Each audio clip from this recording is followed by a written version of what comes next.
เมื่อกี้เราคุยกันถึงตอนของวัชพืชที่เราก่อนที่เราจะพักนะฮะผมก็ได้พูดถึงเรื่องของวัชพืชเนี่ยถ้ามีเนี่ยต้องกำจัดแน่นอนนะฮะถ้าใครไม่กำจัดก็เรื่องของท่านนะฮะใครอยากจะมีวัชพืชไว้ดูเล่นหรือว่าท่านจะปลูกอย่างอื่นนะฮะแล้วก็จะกินวัชพืชก็เรื่องของท่านพอดีวันนี้เนี่ยอาจารย์พี่ชัยบอกว่าเชิญมาให้มาพูดถึงเรื่องของปัญหาและความจำเป็นต้องกำจัดวัชพืชเดี๋ยวเรียกว่ากำจัดหญ้านะฮะหรือว่าเรียกฆ่าหญ้าเรามีวิธีการเยอะฮะถ้าถามว่าไม่รู้อะไรเลยนี่ก็ง่ายนิดเดียวนะก็เอามือไปนะถอนนะก็ใส่ถุงมือซะหน่อยใช่ไหมก็ถอนกันไปนะฮะวันหนึ่งได้กี่เมตรกี่ตารางเมตรก็เอากันไปนะฮะไม่เป็นไรนะครับวันนี้ก็ผมเสนอว่าวิธีที่หนึ่งนะที่ทำกันอยู่ทีนี้ปัญหาของการที่จะกำจัดวัชพืชโดยแรงงานคนหรือว่ามือเนี่ยเอามือเลยนะฮะมันก็ทำได้ไม่ครบก็คือมันก็ต้องใช้มือถอนนะไม่มีเครื่องมือพูดง่ายๆมีแต่มือแล้วกันนะครับก็หลายอย่างมันทำไม่ได้เกี่ยวกับเรื่องแรงงานนะฮะเรื่องความยากลำบากของการเข้าไปทำอย่างเช่นวันนี้เนี่ยนะจะเห็นได้ว่ามันเข้าไปถอนได้ไม่หมดนะแล้วมันขึ้นดีนะตอนเช้าถอนนะพรุ่งนี้เช้าขึ้นอีกแล้วอะไรเนี่ยก็จะเป็นปัญหาที่กลับเข้ามาผมก็ไม่อยากพูดไปถึงเรื่องการใช้แรงงานหรือต้นทุนในการกำจัดนะหรือว่าค่าหญ้าเนี่ยมันก็จะเกิดขึ้นโดยถ้าพี่น้องทำการเกษตรแบบในเชิงธุรกิจนะฮะหรือว่าในเชิงที่ประกอบอาชีพต่อจากนั้นมานะมนุษย์ก็รู้จักเครื่องของการใช้จอบก็เอาจอบมานะเอาจอบมาตีนะในช่วงนั้นก็จะมีใช้หินนะเอาหินมาทำจอบนะตอนหลังก็จะมีพัฒนาเป็นใช้จอบตีเหล็กออกมานะใช้จอบใช้เสียมจอบก็มีหน้าที่ในการขุดนะฮะในการขุดจอบในการขุดจอบมีหน้าที่ในการถาก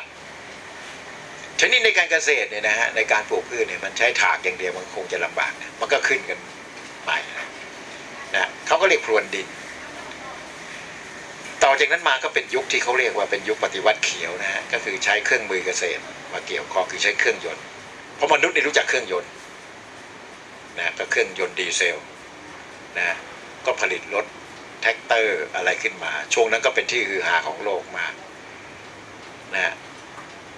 คือถ้าเทียบแล้วก็บอกไทยแลนด์ 4.0 เนี่ยนะในช่วงนั้นก็เพียง 3.0 เนี่ยประมาณนั้นก็เร็วๆนี่เองนะฮะถ้าถามว่านานไหมไม่นานแล้วก็เครื่องจักรเข้ามาใช้ทีนี้เครื่องจักรที่เขามาใช้ในการเกษตรเนี่ยนะฮะหรือว่าเข้ามาไถนาเนี่ยนะฮะเตรียมดินเนี่ย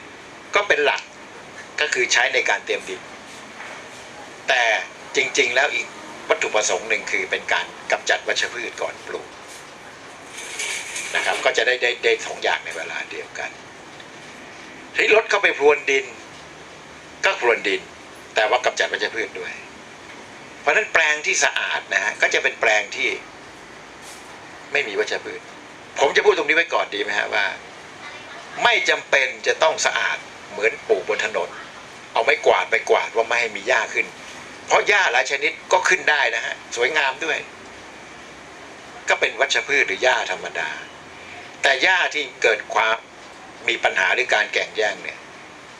ก็คือเกษตรกรทราบดีนะครับว่าต้องกำจัดผมทำรายการนี้นี่เดี๋ยวบอกว่าไม่กำจัดเลยเดี๋ยวท่านพี่น้องเกษตรกรที่ฟังรายการนี้อยู่ว่าอาจารย์พูดได้ยังไงว่าไม่กำจัดผมก็จะบอกว่ากำจัดเฉพาะหญ้าที่เป็นปัญหานะครับท่านี้มาถึงอีกยุคหนึ่งที่ว่าเขามีไทยแลนด์ 4.0 นะก็มี 3.0 ก่อน 4.0 ก็คือ 3.0 ง่ายทีเดียวฮะ 4.0 นี่เขาก็บอกว่ามั่นคงมั่งคั่งยั่งยืนก่อน 4.0 ก็ 3.0 ก่อน 3.0 ก็ 2.0 ก่อน 2.0 ก็ 1.0 ก็ง่ายๆฮะมันก็ 1 2 3 4 ยุคประมาณ 3.0 เนี่ยก็เป็นยุคที่เราเริ่มมีการพัฒนาเทคโนโลยีมาเยอะอย่างเช่นเราใช้สารกำจัดวัชพืชที่ชาวบ้านเรียกว่ายาฆ่าหญ้ายาฆ่าหญ้าเนี่ยถามว่าผลิตเองได้ไหมก็มีฮะสมัยโบราณก็ใช้เกลือที่เรากินกับข้าวเนี่ยนะใส่ลงไปวัชพืชตายฮะใส่เยอะๆหน่อยก็ตายแต่มันใส่ทีเป็นปี๊บนะแถม เกลือนี่ลงไปในดินแล้วมันไม่สลายฮะเขาเลยเรียกว่าองค์ประกอบหรือองค์ประกอบของเคมีเขาเรียกว่าอะนินทรีย์เคมีเราพยายามนะฮะโครงการใหญ่ๆในประเทศไทยเนี่ยระดับชาติเลยก็คือโครงการจะแก้ปัญหาดินเค็มนี่คุณพี่เล่นเอาเกลือเข้าไปใส่ผมเคยพูดกับบางคนนะฮะพูดในเชิงล้อเล่นว่าพี่ไม่ต้องใช้เกลือหรอกพี่แค่เดินผ่านหญ้าก็ตายแล้วเพราะแกเค็มเหลือเกินนะเพราะเกลือใช้ได้นะฮะเกลือนี่ก็คือยาฆ่าหญ้าสมัยโบราณจุลศรีนี่ใช่ฮะแต่มันเป็นอะนินทรีย์ไงอะนินทรีย์นี่มันย่อยสลายช้ามากหรือแทบจะไม่ย่อยเลยเพราะกลับไปเป็นปัญหาต่อไปผมไม่เถียงนะฮะว่าใช้เกลือเดี๋ยวนี้มีคนบอกว่าใช้เกลือไม่ใช่นวัตกรรมเลยนะเกลือนี่ใช้มาประมาณถ้าเป็นพันปีแล้วจุลศรีนี่เป็นพันปีแล้วเขาก็มาปราบหญ้าก่อนจะปลูกหลังปลูกพืชของเขาก็ว่ากันไปทีนี้เกลือเนี่ยที่ใช้ในปัจจุบันเนี่ยราคาเท่าไหร่ใช้มากขนาดไหนขนไปยังไงก็จะเป็นปัญหาเขาก็เกิดการค้นคิดขึ้นมาเมื่อประมาณทั้ง50-60 ปีที่แล้วนะฮะเขาเรียกว่ายาอินทรีย์ไม่ใช่เกษตรอินทรีย์นะฮะแต่เขียนเหมือนกันนะเขียนเป็นออร์แกนิกเหมือนกันนะเรียกว่ายาฆ่าหญ้าอินทรีย์อินทรีย์ก็ไม่ใช่อนินทรีย์พูดง่ายๆอย่างเช่นน้ำมันดีเซลเลยเขาก็ถือเป็นอนินทรีย์นะมันลงไปในดินแล้วมันไม่ย่อยสลายอินทรีย์เนี่ยย่อยสลายแต่เกษตรอินทรีย์นี่คนละอันกันนะฮะเดี๋ยวบอกเกษตรอินทรีย์ต้องใช้ยาฆ่าหญ้าอินทรีย์ยาฆ่าหญ้าอินทรีย์นี่ก็เกิดมาประมาณนัก40-50 ปีประมาณนั้นตัวแรกๆที่เกิดขึ้นก็คือที่ดังๆในโลกนี้ก็คือทูโฟดีเนี่ยเขาไปฉีดฆ่าหญ้าใบกว้างเรียกว่าวัชพืชใบกว้างในนาข้าวในโลกนี้ปลูกข้าวเยอะเพราะคนครึ่งโลกนะกินข้าวประชากรในโลกนี้ไม่น่าเชื่อนะฮะผมยกตัวอย่างคนจีนนะคนจีนอินเดีย2 อันนี้ก็เกินครึ่งโลกแล้วแต่คนไทยก็กิน100%นะยกเว้นบางคนก็อาจจะกินขนมปังหน่อยเขาถือเป็นพืชอาหารนะฮะข้าวเนี่ยเพราะมันเป็นแหล่งของคาร์โบไฮเดรตประเทศไทยแล้วเนี่ยปลูกไม่เยอะที่สุดในโลกนะฮะแต่ส่งออกมากที่สุดในโลกก็เคยเสียแชมป์ไปปี2 ปีก่อนเวียดนามเลยก็ว่ากันไปอินเดียปลูกมากกว่าเรานะฮะแต่เขากินหมดเราก็ส่งข้าวไปทีนี้ข้าวที่ปลูกในโลกนี้นะฮะที่เป็นพืชใหญ่ๆเนี่ยมันมีปัญหาหลักคือมีหญ้าขึ้นสมัยนั้นเนี่ยเราก็ไม่รู้จะทำยังไงนะฮะก็เอาคนเข้าไปถากเข้าไปถอนนะฮะเครื่องมือก็เข้ายากนะเพราะว่าปลูกแบบถ้าไม่ใช่นาดำนี่ยิ่งยากเลยแต่เราปลูกสมัยกรุงศรีอยุธยาหรือสุโขทัยเราใช้นาดำนะมีการปลูกและย้ายปลูกก็ยังดีหน่อยนะฮะคือย้ายปลูกเนี่ยคือย้ายผู้ใหญ่อะไปปลูกในนามันก็โตกับหญ้าแล้วน้ำขังอยู่หญ้าก็ไม่ขึ้นแต่ก็ยังมีปัญหาเรื่องหญ้าเกิดขึ้นนะหญ้าที่ขึ้นในนาข้าวนะไม่ใช่เป็นหญ้าข้ามปีด้วยซ้ำไปไหมแต่เขากลัวมากเพราะว่าถ้าเป็นหญ้าข้ามปีเนี่ยอันตรายจริงแต่หญ้าไม่ข้ามปีก็อันตรายในภาคกลางก็จะรู้จักดีนะหญ้าพุ่มพวงเนี่ยนะหญ้าเข่านกหญ้าพุ่มพวงหญ้าตีนนกตีนกาเนี่ยก็ขึ้นต้นด้วยหญ้าหมดในสมัยนั้นยังไม่รู้นะฮะว่าเราจะฆ่าหญ้าพวกนี้ยังไงโดยไม่ให้ข้าวตายก็มีตัวหนึ่งที่เกิดมาเขาเรียกว่าทูโฟดีก็คือยาฆ่าหญ้าใบกว้างพูดง่ายว่าฆ่าหญ้าใบกว้างอ่ะใบแคบไม่ตายอย่างนี้สิครับเขาเรียกว่ายาแบบเลือกทำลายหรือภาษาไทยเรียกทำลายไม่เลือกดีไหมนะคือเจอแล้วทำลายบางอย่างมันฆ่าเฉพาะบางชนิดไงทูโฟดีในฆ่าใบกว้างปัญหาวัชพืชในสมัยโบราณเนี่ยก็คือเส้งภาคกลางเรียกเส้งนะใบเหมือนกับสโหนเนี่ยขึ้นเต็มเลยเขาก็เอายาทูโฟดีเนี่ยไปฉีดฆ่าเส้งสมัยผมเด็กๆนะอายุ7-8 ขวบเนี่ยข้างๆบ้านขายยาเนี่ยโตขึ้นก็เลยมาทำยาฆ่าหญ้านะไม่รู้มีนิมิตด้วยคือจริงๆแล้วเนี่ยเขาก็เรียกยาทูโฟดีสมัยก่อนมันเป็นยาฆ่าเส้งอาจจะเป็นแถวจังหวัดสิงห์บุรีในตลาดผมที่เดียวก็ได้ที่พูดอย่างนี้ว่าร้านนี้คือร้านขายยาฆ่าเส้ง จริงๆคือเขาขายปุ๋ยขายแล้วแต่ว่าชาวบ้านเรียกกันติดปากว่าร้านขายยาฆ่าเส้งคือมันฆ่าเส้งแต่มันไม่ฆ่าใบแคบฆ่ามันเป็นใบแคบเนี่ยฮะมันก็เลยไม่ตายมันก็โตไปเรื่อยๆเท่านั้นแหละครับยาทูโฟดีก็มาดังมากเลยก่อนที่จะไปเคมีตัวอื่นเนี่ยผมยกตัวอย่างให้ฟังนิดหนึ่งก่อนนะครับว่าวันนี้เนี่ยยาฆ่าหญ้ามันมาเป็นร้อยๆชนิดเนี่ยนะมันมีตัวหนึ่งที่กำลังถูกโจมตีกันมาเป็นเวลา30-40 ปีท่านผู้ฟังเคยจำได้ไหมฮะว่าสมัยก่อนเรามีเวียดนามเหนือเวียดนามใต้นะทหารอเมริกันเนี่ยนะมาตั้งค่ายในเมืองไทยตั้งแคมป์ก็เอาเครื่องบินเนี่ยเอาสารเคมียาฆ่าหญ้าฮะไปฉีดเวียดกงคือเขาแอบตามป่ามองไม่เห็นฝรั่งก็มักง่ายสุดแล้วเอายาฆ่าหญ้าไปฉีดให้ต้นไม้เขาตายจะได้มองเห็นแต่เวียดกงเก่งกว่านะไปอยู่ใต้ดินอเมริกันก็เลยแพ้นะฮะเขามุดรูอยู่เนี่ยเขาเรียกยาเวียดนามปัจจุบันก็ตั้งชื่อเป็นฝนเหลืองนะ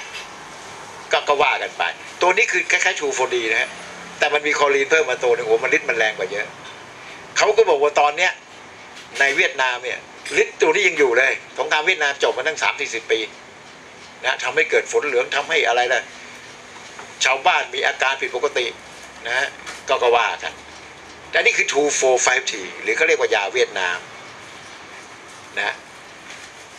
จริงๆแล้วถ้าคนไม่รู้ก็จะคิดว่าเป็น 2,4-D นะมันไม่ใช่ 2,4-D นะและตอนหลังที่มาพิสูจน์ว่าไม่ใช่ฤทธิ์ของ 2,4,5-T อย่างเดียวนะฮะข้างในนี่มันเป็นเรื่องของไดออกซินนี่ท่านผู้ฟังท่านผู้ชมเจอทั่วไปนะลองไปเปิดดูฮะหลายชนิดนะไม่บอกเดี๋ยวท่านไม่กล้าใช้นะใกล้ตัวท่านเนี่ยมีละไดออกซินนี่เป็นสารก่อโรคต่างๆมันเป็นองค์ประกอบที่เขาใส่ไปผสมเพราะลำพังยาฆ่าหญ้าอย่างเดียวมันเข้าไม่ถึงเขาผสมให้มันปีเข้าได้เร็วขึ้นอะไรขึ้นมาทีนี้วิธีการที่เขาจะทำยาฆ่าหญ้านะฮะเขาก็ต้องทำยาฆ่าหญ้าที่เรียกว่าไม่ใช่คำว่าปลอดภัยนะอันตรายน้อยสุดก่อนที่ผมจะไปตอนที่3หรืออะไรกันว่าเนี่ยก็ตัวอยู่ๆเราจะเอาชนิดหนึ่งมาแล้วก็มาใช้แล้วก็บอกฉีดแล้วตายแล้วก็ไปเกษตรนี่นะมีพรบนะว่าคุณจะใช้อะไรในแปลงเกษตรเนี่ยจะต้องได้รับอนุมัตินะฮะเซ็นรับรองว่าใช้ไม่ใช่ผมบอกว่าไอ้อะไรนะเคมีตัวนี้ผมเคยใช้ในครัวได้เลยผมยังไปใช้ในนาไม่ได้เลยไม่ได้นะฮะเพราะก็เป็นทะเบียนวัตถุมีพิษ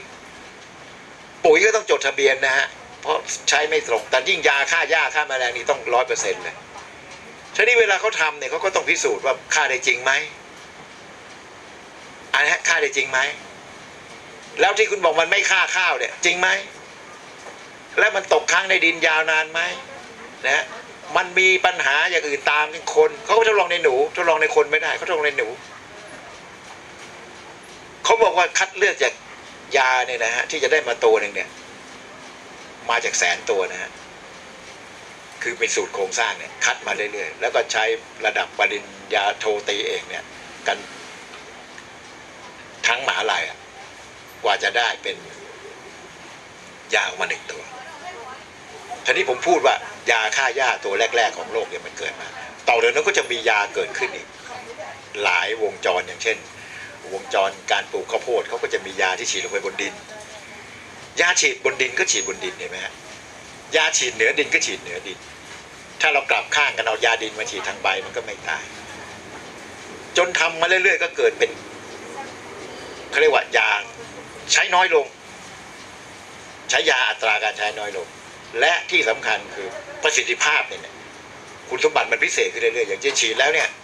ทำให้ข้าวไม่ตายทั้งที่มันฆ่าหญ้าเห็นไหมฮะทีนี้เหตุการณ์ที่จะเกิดขึ้นและเกิดขึ้นมาแล้วตอนนี้ก็คือเรื่องของสาร2 ตัวนะฮะอีกตัวหนึ่งก็จะยกเลิกแน่นอนนะฮะเขาว่าอย่างนั้นนะก็คือสารพาราควอนและอีกตัวคือไกลโฟเสตเขาก็บอกมันมีอันตรายใช้แล้วผิดใช้แล้วประเทศจะเสียหายนะฮะก็ว่ากันไปในคราวหน้าจะมาต่อเรื่องของถ้าหากว่าจะไม่ใช้สารพาราควอนเนี่ยนะทำไงดีครับ